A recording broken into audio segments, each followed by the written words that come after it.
sound like a strange question. What classifies as a city? That's an interesting question. I lived in South Asia, in India, actually. We lived in Bangalore for 6 years.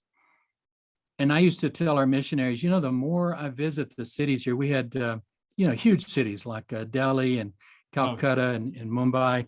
I said, the more I visit these cities, the more I'm convinced that cities are a bit of an optical illusion. You see them on a map, they have a name, Delhi, Cincinnati, New York.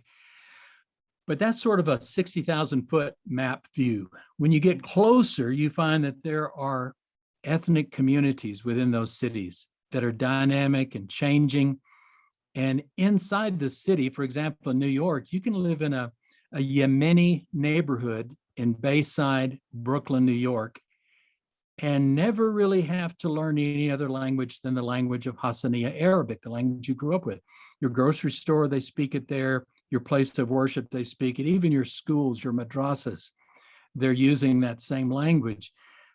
So in a sense, these cities are simply concentrations of ethnic communities.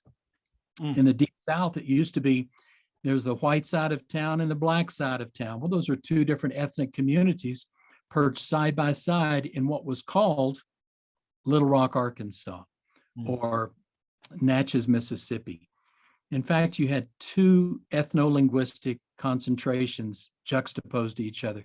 Today, they are much more diverse. And the tragedy is when we get settled into one enclave and we worship there, we do our grocery buying there, we do our work there, we may never cross over that line to that other community unless we can see them through the eyes of the Great Commission, we see them through God's eyes, and realize that God brought this Nigerian, this Somali, this Uzbek community to our town for purposes of meeting us, and through us meeting Jesus, who's not very far from any one of them.